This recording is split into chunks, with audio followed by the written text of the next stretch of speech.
Hi, my name's Kevin, and welcome back to Tractors and Life.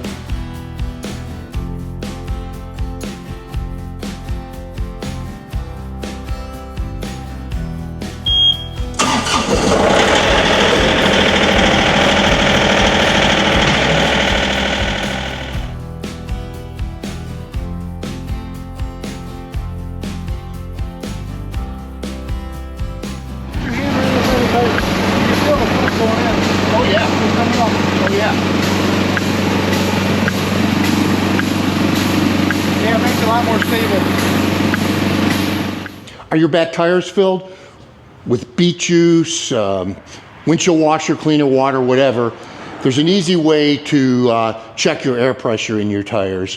One thing that I didn't know is whatever gauge you're using, it's got to be for checking water-filled tires, because if it's not, you can blow your gauge. So that's what this is. It's a DEWALT, and it's made for checking water-filled tires.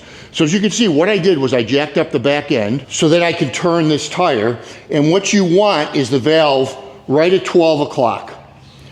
So you may get a little bit of fluid that'll come out. So what I did was, when I first hooked the gauge up, I wasn't getting a reading. So then what I did was I forced some air into it to kind of clear it, and then that allows you to check it. Okay, so I know that I want these, the rears between 14 and 16 pounds. So let's see what we come up with. Okay, and I'm right on the money.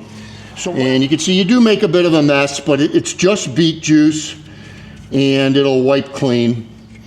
So the reason this is so important is that when they fill your tires with beet juice or whatever, they're only going to fill about 75% of the way up. So this should give you an air cavity.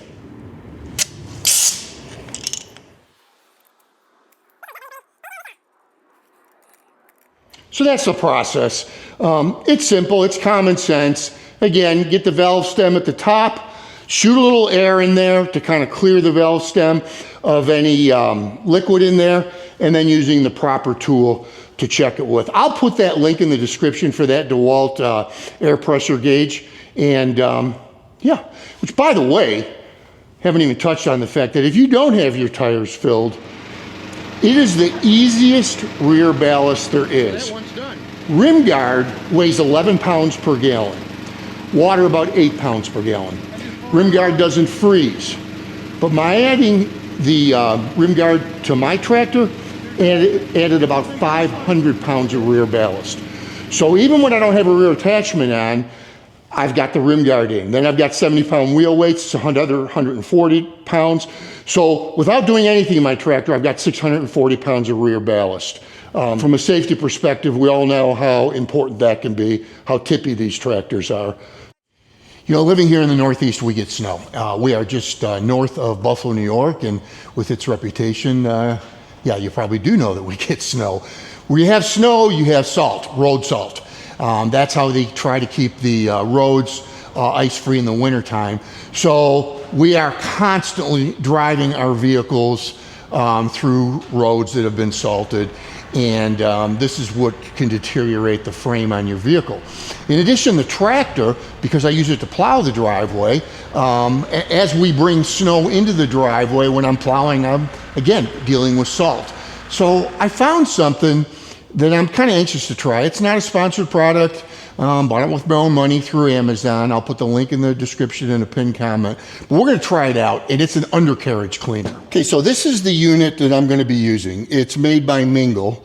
It's an undercarriage cleaner. And I looked all over the market for one that had a built-in soap cannon.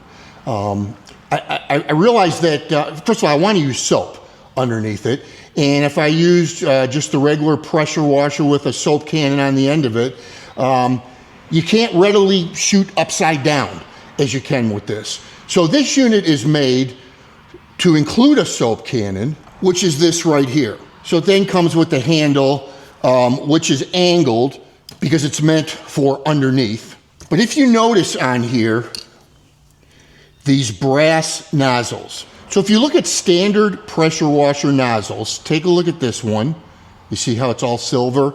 And take a look at this one, it's brass. What the manufacturer tells you is that if you're going to spray soap, you use these brass ends, which is already on the unit. Once you're done and you want to go to just fresh water, you then put these on. So it is a bit of a hassle that you're going to have to take the spray nozzles off.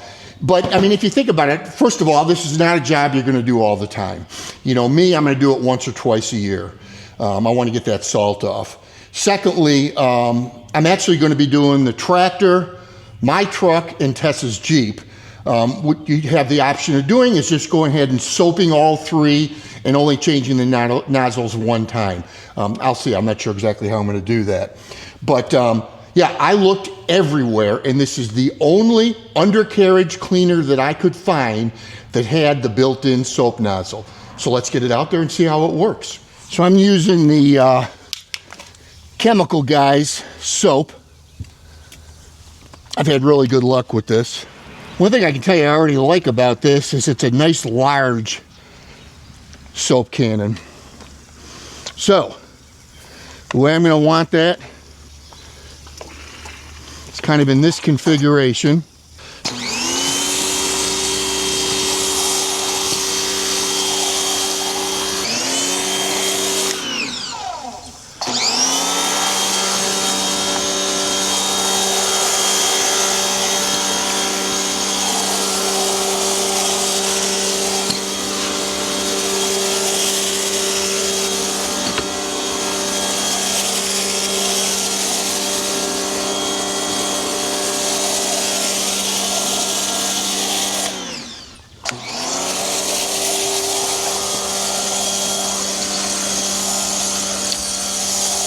All right, that's really all there is to it.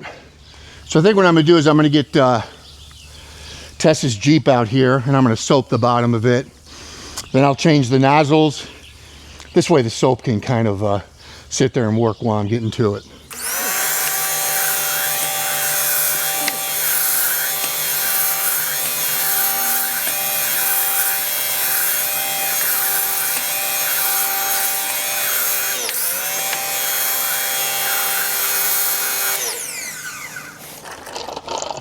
All right, as you can see, I still got a lot of soap left. So as far as changing out the nozzles, this is a 16 millimeter. You just loosen them up.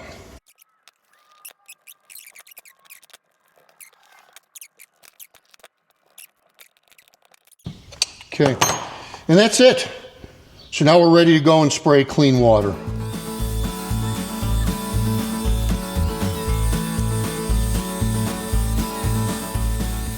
Yeah, so that's the Ram. Go over and do Tessa's now. Yeah, the whole thing, I think I'm like 30 minutes right now from start to finish. It's a pretty simple process, and you know, I'm saving the frame, getting that salt off there. Yeah, I'm gonna do Tessa's, and then I'm gonna do the tractor as well. If you've been watching our videos, this is the Pulio pressure washer that I'm so fond of. I'll put the link in the description for it. It is literally the best electric pressure washer I've ever had. So simple, compact, and inexpensive too. Up to 5,000 PSI. That's a lot for a pressure washer.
put these mucks on before I go out there to trim. Because it's a soupy, sloppy mess. One of the best investments I ever made is battery-powered Ego trimmer. It's just fantastic. So when you need to put line in, you just feed it in here, press this button, and it automatically feeds in. I would recommend this to anybody. And as it turns out, I just ran out. So I'm going to show you guys how simple this is.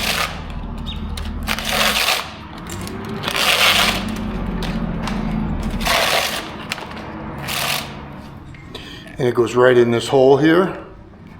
Feed it all the way through till it pops out, as it just did.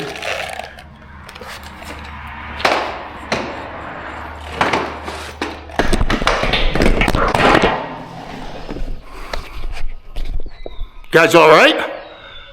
Stay out of the way. Got the two ends even. Try it again.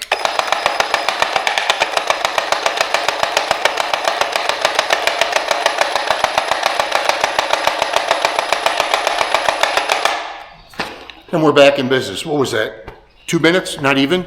Yeah, I know a lot of you guys were yelling at your TV screen or computer screen or wherever you're watching this video.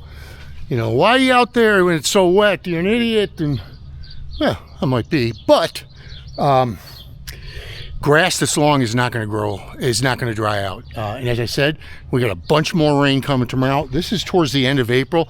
I have never had to wait this long to cut the grass. But this year is just different. I mean, you can see how it's clumped up and what have you. You see those kind of brown marks. You know, it might look like I tore up the lawn, but in actuality, that's the weight of the machine bringing the mud to the surface. Once we get this rain tomorrow, 90% of those brown marks are going to disappear. But it cut all right. Way back in that corner, I had to skip some areas because it was just too wet. Here's the reason why. This is 60 acres back here, and my house and 2 or 3 others were built by the farmer that owned that 60 acres before he sold it. And clearly what he did was he scraped a lot of the topsoil off and sold it. So right around the house, it's not bad, but out here, you dig down 2 inches and you're in clay, which is why we've not been able to grow any fruit trees or anything like that, and why we've had to add so much soil to the garden. Gonna probably be adding more this year too. Yeah, so I mean, I don't blame him. I mean, I'm sure it went for a good dollar, but yeah, that's the reason we have the drainage problem that we do, is all that clay.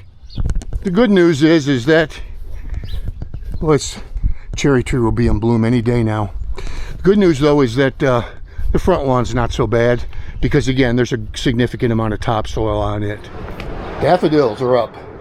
Yeah, I guess it's spring. All right, so maybe you guys thought I was being a little dramatic about the rain that was coming. That's what we're looking like now.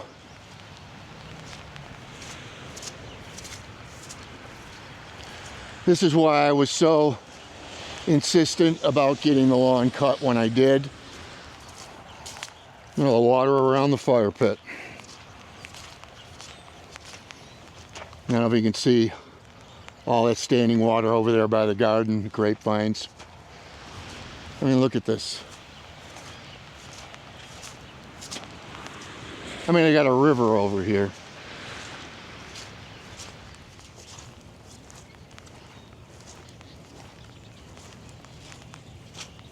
Yeah, it's almost May.